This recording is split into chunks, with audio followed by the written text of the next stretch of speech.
যদি আমাদের কন্টেন্টগুলো আপনাদের ভালো লাগে তবে অবশ্যই লাইক করুন, শেয়ার করুন এবং চ্যানেলকে সাবস্ক্রাইব করুন। সাবস্ক্রাইব করার পরে বেল আইকনটি অবশ্যই দিয়ে রাখবেন যাতে আগামী সমস্ত ভিডিওর নোটিফিকেশন আপনাদের কাছে পৌঁছে যায়। আমরা জানি যে ফ্রান্সের সেই যে অ্যাস্ট্রোলজার, যার কথা অ্যাস্ট্রোনমার খুব আমরা প্রবাদ প্রতিম, সে অর্থাৎ মিশেল দ্য নস্ট্রাদাম। একদম এই মিশেল দ্য নস্ট্রাদাম সেই 1500 খ্রিস্টাব্দে ফ্রান্সে লিওন সিটিতে তিনি বাস করতেন। হ্যাঁ তা তিনি ওনার একটা হচ্ছে প্রফেসি, একটা সেঞ্চুরি, দুটো বই লিখে গেছেন, যার উপর নাকি 700-র উপর ভবিষ্যৎবাণী করেছেন এবং এখন পর্যন্ত তার অধিকাংশ নাকি মিলে গেছে। হ্যাঁ এবার উনি যে ভবিষ্যৎবাণীগুলো করেছেন এটা নিয়েও বিতর্ক আছে, সেটা নিয়েও এবার সেগুলো ব্যাপার হচ্ছে উনি অনেকগুলো মানে মাল্টি ল্যাঙ্গুয়েজে উনি লিখে গেছেন, মানে ল্যাটিন, ফ্রেঞ্চ, জার্মান, স্প্যানিশ, আরও কি কি ভাষা, হিব্রু টিব্রু মিশিয়ে উনি একটা হেয়ালি রূপকের আকারে লিখেছেন। উনি প্রমিনেন্ট কোনটাই বলেন যে এটা হবে ওটা হবে।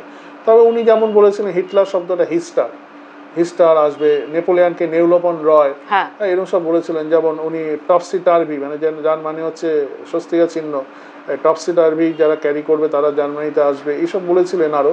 এবং উনি ভারতবর্ষ সম্বন্ধে অনেক কিছু বলেছেন। তার একটা ইঙ্গিত কিন্তু পাওয়া যাচ্ছে, সেটা কিন্তু মিলতে চলেছে একদিকে। এই কদিন আগে গ্রিসের যে ফরেন মিনিস্টার, সে ভারতে এসেছিল, আপনারা নিশ্চয়ই জানেন। আপনি এসে ভারতকে রীতিমতো প্ররোচনা বলুন, আহ্বান বলুন দিয়েছে যে আপনারা মেডিটেরিয়ান সিতে এবার নৌবহর পাঠান, আপনারা ডিফেন্স বেস, এখানে আর্মি বেস তৈরি করুন, এর প্রয়োজন আছে। সেটা বিবেচনাও করছে। হ্যাঁ, ব্যবহার করছে। এবার পাঠাবে কি পাঠাবে না, কখন পাঠাবে, এগুলো তো আমার পক্ষে বা আপনার পক্ষে জানা সম্ভব না। একটা কথাবার্তা হয়েছে। এবার নস্ট্রাদামস কিন্তু বলছে যে কোনো কালে কোনো একজন পণ্ডবী করে ইটালি গ্রিসের উপকূলে গিয়ে পৌঁছাবে, এরকম একটা ভুল। সে কে সেটা নাম উনি বলেননি, আমি যেটুকু পড়েছি। পৌঁছাবে, তারপরে উনি আলস পাহাড়ের উপরে উঠবেন। এবং এটা ঠিক, আলস হচ্ছে ইউরোপের একদম সেন্ট্রালে, যাকে ঘিরে অনেকগুলো দেশ আছে, আমরা জানি। ফ্রান্স আছে, জার্মানি আছে, সুইজারল্যান্ড আছে, ইটালি আছে, অনেকগুলো দেশকে ঘিরে কিন্তু মানে তার সেন্ট্রাল পজিশন আলস পর্বত। তা আলস পর্বত এমন একটা জায়গা, রেঞ্জ, এখানে উঠলে অনেকগুলো দেশকে একসঙ্গে কভার করা যায়। তা কোনো একজন ভারতীয়, সে আমি জানি না কে, সে রাষ্ট্রনায়ক হোক, সে মিলিটারি কোনো দায়িত্বপ্রাপ্ত কোনো উচ্চাধিকারী হোক, সে ভবিষ্যতে যাবে। আপনি সাইরেন সেরিনের কথা বলছেন? হ্যাঁ হ্যাঁ, ওটা আমি নামটা পরে আসছি।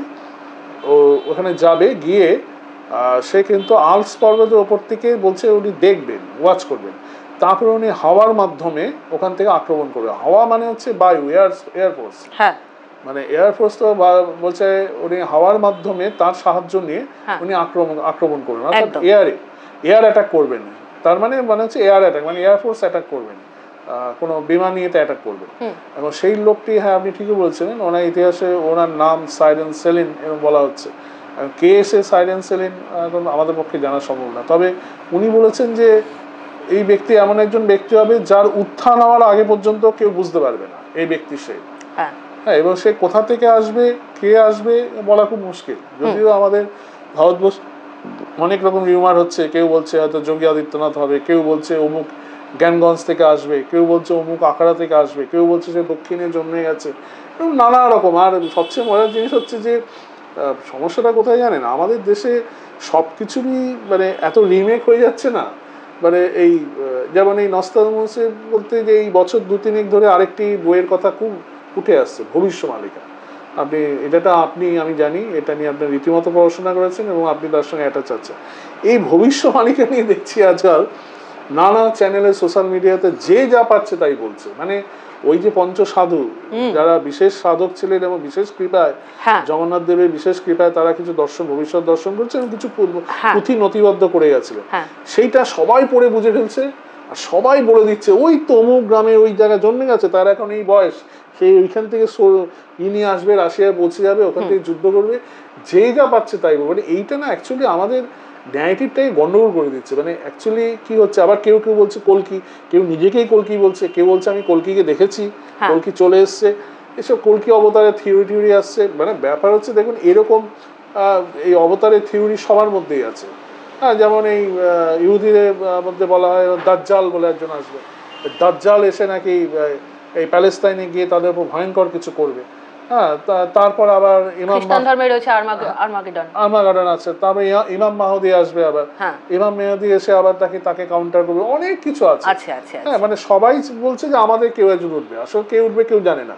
কিন্তু একটা জিনিস ঠিক, যে সিমটমস দেখে বোঝা যাচ্ছে যে ভারতবর্ষ কিন্তু একটা লিডিং, মানে ভারত লিডিং মানে কি, সারা পৃথিবী এখন ভারতের মতামতের উপর গুরুত্ব দিচ্ছে।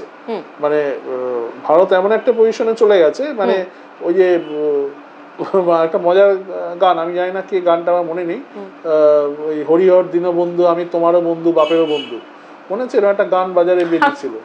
হ্যাঁ, তা এই ভারত হয়ে গেছে চন্দ্রবিন্দুর গান, ওটা যাই হোক একটা। এবার দেখা যাচ্ছে ভারত, দেখা যাচ্ছে ওরকমই হচ্ছে, সে আমেরিকারও বন্ধু, রাশিয়ারও বন্ধু, চীনেরও বন্ধু, সবারই বন্ধু। মানে ভারত একটা কমন স্টেজ হয়ে গেছে, প্ল্যাটফর্ম।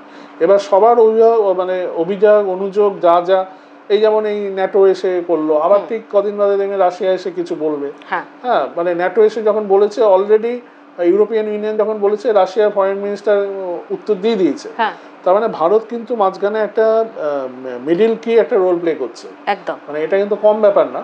এবার তারপর থেকে ভারত কিভাবে তার নেতৃত্বে যাবে, এইটা তো দিদি, এটা আমার বলার কথা না, এটা আপনি আমার থেকে খুব ভালো বলবেন, কারণ ভবিষ্যমালিকাটা আপনি আমার থেকে অনেক ভালোভাবে জানেন। এবং আমি জানি আপনি ওই ভরংবাজি, ওই ইউটিউব দেখে, অমুক দেখে, এই দেখে, তাই দেখে করেননি। আপনি রীতিমতো সেই সংস্থা, যে পুণ্য, যে সাধুদের যে সেই পরম্পরা, তাদের সঙ্গে আপনি যুক্ত আছেন এবং এইগুলো নিয়ে রীতিমতো গবেষণা করছেন, ওগুলো ঘাটাঘাটি করছেন।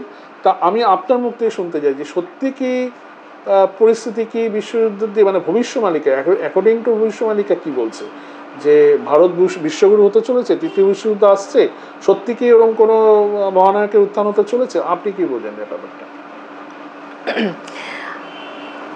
প্রথম কথা, আমি এই কথা বলতে চাই, আমাদের দর্শক যারা যারা এটা হঠাৎ করে ভাবছেন, দিব্যি তো জিওপলিটিক্সের আলোচনা চলছিল, হঠাৎ করে আবার ভবিষ্যৎবাণীটা নি কেন, তাদেরকে একটা কথা বলবো, যে বড় বড় আগে যত রাজা ছিল, তা সে যে কোনো ধর্মেরই হোক না কেন, দেখা যায় প্রত্যেকটা রাজার দরবারে শিক্ষিত রাজজ্যোতিষীরা থাকতেন। কোনো বড় সিদ্ধান্ত নেবার আগে তাদের সাথে পরামর্শ করা কেবলমাত্র কিন্তু রাজারা করতেন না, মন্ত্রীরা করতেন, আমাত্যরা করতেন, সেনাপতিরা করতেন। কখন যুদ্ধ লাগবে, কখন চাষ শুরু হবে, কখন পড়াশোনা করব, সমস্ত কিছুই কিন্তু এই জ্যোতিষীদের একটা বিরাট বড় ভূমিকা থাকতো। এবং এখনো যদি দেখা যায়, বর্তমানে আমি বলবো প্রচুর ফ্রড হয়েছে। ভারতবর্ষ ধর্মদের জায়গা, ভারতবর্ষ ধর্ম ব্যবসায়ীদেরও কিন্তু একটা খুব বড় জায়গা। আমি রিসেন্টলি, আপনার সাথে আমার অনেক দিন কথা হয় না, একদিন হঠাৎ করে আমাকে ফোন করে আমাকে বললো যে তুমি কি জানো আমি কে বলছি। এবারে আমি তো প্রথমেই তুমি সম্বোধনে অবাক হয়ে গেলাম। আমি বললাম যে না। বললো আমি স্বয়ং কল্কি বলছি। তো ব্যাপার হচ্ছে, এখন 10 জন মানুষের মধ্যে খুঁজলে বোধহয় 2 জন করে কল্কি অবতার পাওয়া যাবে। ভবিষ্যমালিকার প্রচার শুরু হয়েছে করোনা কালের পর থেকে, এবং সেটা নিয়ে যত জ্যোতিষী ভারতবর্ষে রয়েছে, যত কি বলবো ধর্ম ব্যবসায়ীরা রয়েছে, তারা একটা বিরাট বড় ব্যবসা ফেঁদে বসে রয়েছে। কেউ ভৈরবীর ডাক রেকর্ড করে শোনাচ্ছেন, কেউ শোনাচ্ছেন কল্কির বাণী, কেউ বা নিজেকে কল্কি বলে ঘোষণা করছেন, কেউ বলছে যে আকাশ থেকে এটা পড়বে, ওটা পড়বে, পরমাণু বোমা পড়বে।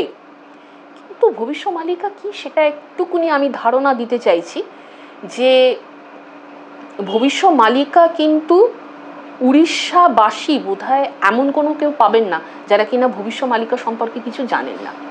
ভবিষ্যমালিকার প্রচলন বা চল ওরা কিন্তু অনেক বেশি আমাদের থেকে জানে, বোঝে।